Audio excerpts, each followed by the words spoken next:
მოგესალმებით ყველას. დღეს 1 ივნისია, ბავშვთა დაცვის საერთაშორისო დღე და რა თქმა უნდა ვისარგებლებ ამ ძალიან კარგი შესაძლებლობით და ყველა ბავშვს დედამიწაზე მივულოცავ ამ მნიშვნელოვან დღეს. პირველ რიგში ვუსურვებ მათ ჯანმრთელობას და ბედნიერ მომავალს. აქვე აუცილებლად მსურს მადლობა გადაუხადო ჩვენ სახელმწიფოს მთავრობას პრემიერის ხელმძღვანელობით და ყველა პროფესიის უკლებლივ ყველა ადამიანს წარმომადგენელს, ვინც რეალურ ტრაგედიას აგვაცილა და ეს ჩვენთვის ძალიან კარგად ნაცნობი თემა. ეხლა რაც შეეხება ჩემი მხრიდან რამდენიმე საგანმანათლებლო რეკომენდაციას, როგორც თეატრისა და კინოს სახელმწიფო უნივერსიტეტის ადმინისტრაციის ხელმძღვანელი და ზოგადად განათლების საკითხებზე მომუშავე ადამიანი, სურს რამდენიმე საკითხს შევეხო. ზოგადად მოგეხსენებათ, რომ სახელმწიფოს განვითარების ძალიან მნიშვნელოვანი დასაყრდენი და პლატფორმა არის განათლება და ამ ნაწილში გამოკვეთილი პრობლემები კიდევ უფრო მნიშვნელოვანი ხდება. კიდევ უფრო განსაკუთრებით მნიშვნელოვანია სახელოვნებო უმაღლესი სასწავლებლების და მათი სტუდენტების პრობლემები. ვინაიდან ზოგადად კულტურა და ყველა სახელოვნებო მიმართულება რეალურად გახლავთ სახელმწიფოს სახე, გახლავთ ადამიანის ღირებულებების, ჩამოყალიბების უმნიშვნელოვანესი წყარო და ქვეყნის სახელმწიფოებრიობას წარმოაჩენს საერთაშორისო ასპარეზზე. ზუსტად ამ ხედვიდან და ამ კონცეფციის გათვალისწინებით შესაძლებელია, რა თქმა უნდა, ერთის მხრივ ეს ჩემი სუბიექტური მოსაზრება, თუმცა მინდა დაგარწმუნოთ, რომ ამ კონკრეტულ შემთხვევაში მას გააჩნია, ნამდვილად გააჩნია ძალიან მყარი ობიექტური პლატფორმა.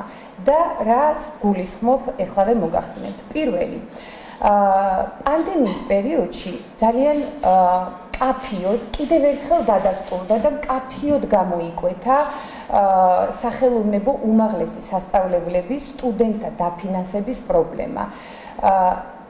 და შესაბამისად პოსტპანდემიურ პერიოდში აუცილებლად უნდა მოხდეს გარკვეული ტიპის ცვლილებები. ამაში იგულისხმება შემდეგი, რომ არც ერთ შემთხვევაში მკაფიოდ მინდა ამას ხაზი გაუსვა, აღარ უნდა იყოს მიბმული სახელოვნებო უმაღლესი სასწავლებლის სტუდენტის დაფინანსების წესი საერთო სტანდარტულ წესთან, რომელიც ითვალისწინებს ეგრეთ წოდებულ 2250 ლარიან ვაუჩერულ დაფინანსებას სახელმწიფოს მხრიდან, ეს არის სახელმწიფო ასიგნება, რომელიც დადგინდა წარმოიდგინეთ 2005 წელს და რამდენი წელია გასული ამის შემდეგ, აღარ ვსაუბრობ ეკონომიკურ კომპონენტზე, სადაც ინფლაცია იგულისხმება, აქ არის საუბარი იმაზე, რომ მაშინაც კი ალბათ თუ ვერ იყო გათვალისწინებული გარკვეული ტიპის სპეციფიკები ჩვენ სახელოვნებო მიმართულებებთან დაკავშირებით, შესაბამისად ვერ მოხერხდა მართებული დათვლა სტუდენტის თვითღირებულების, ერთი სტუდენტის თვითღირებულების და შესაბამისად მუდმივად გვიხდებოდა და ჯერჯერობით კიდევ გვიხდება გარკვეული, ესე ვთქვათ, ბარიერების გადალახვა. ამას რა თქმა უნდა ვახერხებთ, მაგრამ სწორედ ამაშია პრობლემა, რომ თავისუფალი ოპერირების და მოქნილად მოქმედების და სტუდენტზე ორიენტირებული სწავლების პროცესის უზრუნველსაყოფად აუცილებელია არსებული დაფინანსების წესის შეცვლა.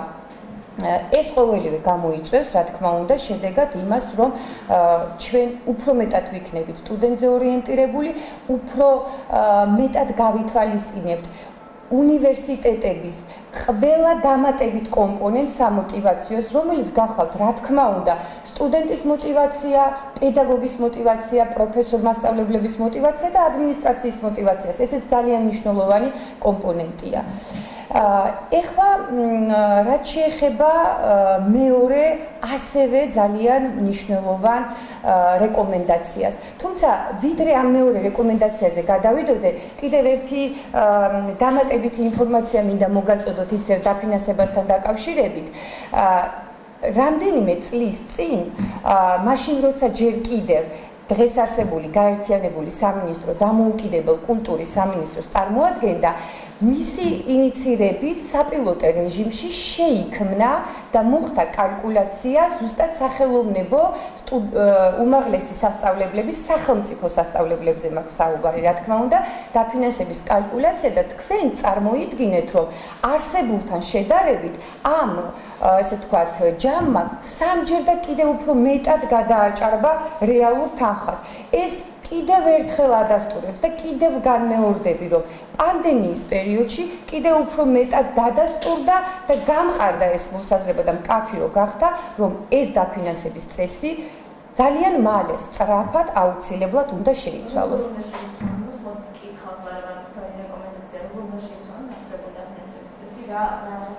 კი ბატონო, აი აღნიშნე კიდევაც, რომ არის სამოდელო საპილოტე ვერსია ამ დაფინანსების წესის გაკეთებული, რომელშიც მონაწილეობდა პრაქტიკულად ყველა სახელმწიფო სახელოვნებო უმაღლესი სასწავლებელი და ამასთან დაკავშირებით ალბათ ისინიც დამეთანხმებიან ცხადია და ამ მსჯელობაში და საუბარში ნამდვილად ამყვებიან, ამაში დარწმუნებული ვარ და რაც შეეხება მის თვისობრივ ნაწილს, მთავარი ამოსავალი ამ კონცეფციის არის ის, რომ მაქსიმალურად იქნა გათვალისწინებული, ანუ სწორად მართებულად შეფასდა, თვით შეფასება მოხდა თითოეული სტუდენტის, რადგან ჩვენი მიმართულებები გახავთ მასალატევადი, როგორც თვისობრივად, ასევე ტექნიკურად და დაითვალა ყველა საჭიროება, თვისობრივი საჭიროებაც და ტექნიკური საჭიროებაც, ანუ მატერიალურ ტექნიკური ბაზაც და სხვა ყველა ის აუცილებელი მნიშვნელოვანი კომპონენტი, რაც სასიცოცხლოდ მნიშვნელოვანია ამ შემთხვევაში დრამის ფაკულტეტისთვის და კინოტელეფაკულტეტისთვის. ნუ ამ შემთხვევაში, რა თქმა უნდა, მე პასუხისმგებელი ვარ და ვსაუბრობ თეატრისა და კინოს უნივერსიტეტზე. ასევე მოხდა სხვა უმაღლესების სახელოვნებო უმაღლესების შემთხვევაში. რაც შეეხება მეორე რეკომენდაციას, ძალიან მოკლედ, სულ რაღაც ერთი წინადადებით, ამ ესე ვთქვათ კომპონენტის მნიშვნელობაც კიდევ ერთხელ გამოიკვეთა, ვინაიდან ის ძალიან დიდ ფინანსებთან არის დაკავშირებული და ეს გახლავთ უსაფრთხოების კომპონენტის უზრუნველყოფა. თქვენ ძალიან კარგად მოგეხსენებათ, ჩვენს ქვეყანაში ძალიან მნიშვნელოვანი ძვრები მოხდა ამ მიმართულებით.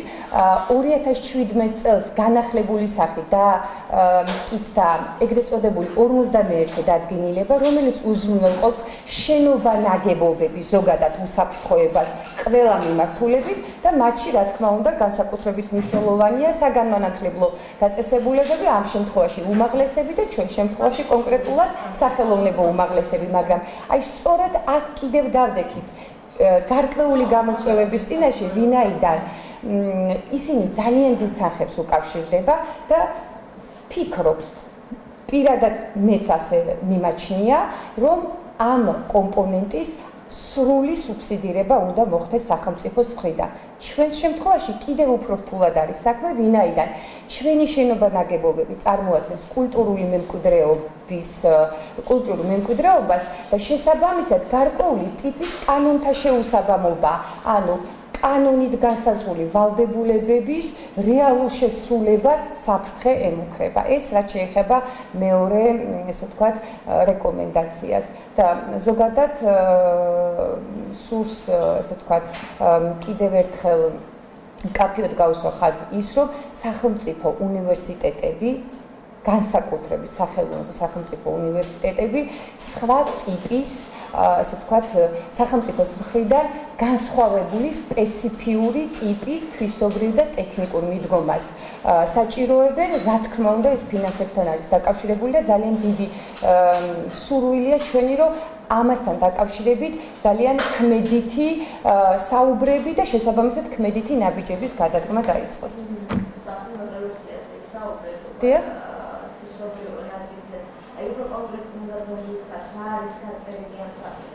კი ბატონო, მოგახსენებთ, ჩვენ თეატრისა და კინოს შემთხვევაში ეს არის სადადგმო ხარჯი, ანუ დრამის მიმართულებით, იმიტომ რომ სტუდენტმა არაერთი ვალდებულება აქვს თავისი, ესე ვთქვათ, გრაფიკი სასწავლო არსებობს ოფიციალურად, რომელიც მის სწავლის ხარისხს უზრუნველყოფს და ეს არის სადადგმო ხარჯი არაერთი, არა მხოლოდ სადიპლომო, არამედ მისი წინა, ესე ვთქვათ, კომპონენტები და ასევე კინოტელეფაკულტეტის მიმართულებით იქ გადასაღები ხარჯები, რომელიც ალბათ ჩემზე უკეთესად თქვენ მოგეხსენებათ, რამდენად მაღალ ტექნოლოგიურ და თანამედროვე გამოწვევების შესაბამის ტექნოლოგიებთან არის დაკავშირებული და ხარჯებთან.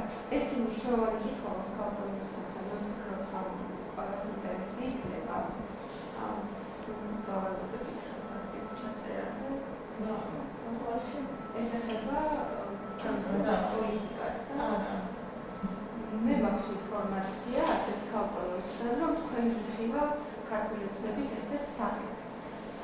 ახალ სახეთ და აი ეს ამიტომ არჩევნები გვიახლოვდება და რაც გვიტყვით ვიდასტურებთ თუ არა ამ ინფორმაციას.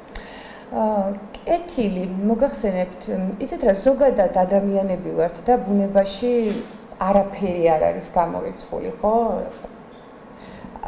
თუმცა აი ამ ეტაპზე სრულიად გულწრფელად მინდა გითხრათ, რომ ამ ეტაპზე ვერაფერს ვერც დავადასტურებ და ვერც უარყოფ.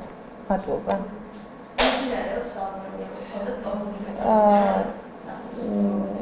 ზოგადად საუბრები ყველაფერზე მიდის, თუმცა აქვე მინდა კიდევ კაფიოთ გავუსვა ხაზი იმას, რომ ვერც უარყოფ, ვერც დავადასტურებ და ჩემთან პირადად მსგავსი, ესე ვთქვათ, საუბარი არ ყოფილა პირადად ჩემთან.